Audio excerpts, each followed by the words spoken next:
ಮಂಜೇಶ್ವರದ ಚೌಕಿಯಲ್ಲಿ ಅಪಾರ್ಟ್ಮೆಂಟ್ನಿಂದ ತ್ಯಾಜ್ಯ ನೀರು ಸಾರ್ವಜನಿಕ ಸ್ಥಳಕ್ಕೆ, ಸಾಂಕ್ರಾಮಿಕ ರೋಗದ ಭೀತಿಯಲ್ಲಿ ಸ್ಥಳೀಯರು.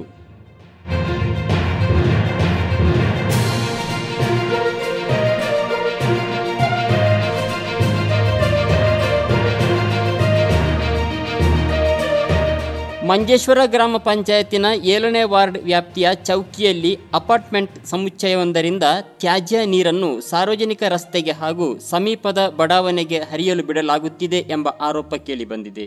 ಇದರಿಂದ ಪರಿಸರ ಮಾಲಿನ್ಯ ಉಂಟಾಗುವುದರ ಜೊತೆಗೆ ಸ್ಥಳೀಯ ನಿವಾಸಿಗಳು ಸಾಂಕ್ರಾಮಿಕ ರೋಗದ ಭೀತಿಯಲ್ಲಿ ಬದುಕುತ್ತಿರುವುದಾಗಿ ಸ್ಥಳೀಯರು ಆರೋಪಿಸಿದ್ದಾರೆ. ಸ್ಥಳೀಯರು ಈ ವಿಚಾರವನ್ನು ಹಲವು ಬಾರಿ ಆರೋಗ್ಯ ಇಲಾಖೆ ಹಾಗೂ ಸ್ಥಳೀಯ ಆಡಳಿತಕ್ಕೆ ದೂರು ನೀಡಿದರೂ ಯಾವುದೇ ಪರಿಣಾಮಕಾರಿಯಾದ ಕ್ರಮ ಕೈಗೊಳ್ಳಿಲ್ಲ ಎಂದು ಆಕ್ರೋಶ ವ್ಯಕ್ತಪಡಿಸಿದ್ದಾರೆ.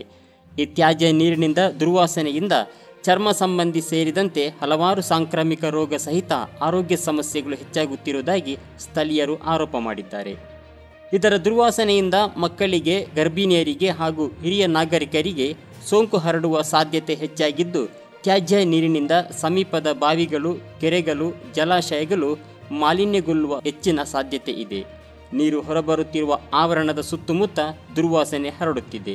ಈ ಬಗ್ಗೆ ಪಂಚಾಯತ್ ಅಧಿಕೃತರನ್ನು ಸಂಪರ್ಕಿಸಿದಾಗ ಅಧಿಕಾರಿಗಳು ಪರಿಶೀಲನೆ ನಡೆಸಿ ಕ್ರಮ ಕೈಗೊಳ್ಳಲಾಗುವುದು ಎಂದು ತಿಳಿಸಿದ್ದಾರೆ. ಹೊರತು ಯಾರೂ ಪ್ರಾಮಾಣಿಕವಾಗಿ ಸಮಸ್ಯೆ ಪರಿಹಾರಕ್ಕೆ ಪ್ರಯತ್ನಿಸಿಲ್ಲ ಎಂಬ ಆರೋಪ ಕೇಳಿಬರುತ್ತಿದೆ. ಆರೋಗ್ಯ ಇಲಾಖೆ ಹಾಗೂ ಸ್ಥಳೀಯ ಆಡಳಿತ ಈ ಕುರಿತು ತಕ್ಷಣ ಕ್ರಮ ಕೈಗೊಳ್ಳುವುದು ಅಗತ್ಯ. ತ್ಯಾಜ್ಯ ನೀರಿನ ಸೂಕ್ತ ನಿರ್ವಹಣೆಗೆ ಕಾನೂನುಬದ್ಧ ಕ್ರಮ ಕೈಗೊಳ್ಳಬೇಕಾಗಿದೆ. ಈಗಾಗಲೇ ಈ ಪ್ರದೇಶದಲ್ಲಿ ಹಲವಾರು ಸಾಂಕ್ರಾಮಿಕ ರೋಗಕ್ಕೆ ತುತ್ತಾಗಿರುವ ಹಿನ್ನೆಲೆಯಲ್ಲಿ ಆರೋಗ್ಯ ಇಲಾಖೆ ಕೂಡಲೇ ಈ ಪ್ರದೇಶದಲ್ಲಿ ಶಿಬಿರ ನಡೆಸಿ ಸಾರ್ವಜನಿಕ ಆರೋಗ್ಯ ಪರಿಶೀಲನೆ ನಡೆಸುವುದು ಅತ್ಯಂತ ಅಗತ್ಯವಾಗಿದೆ.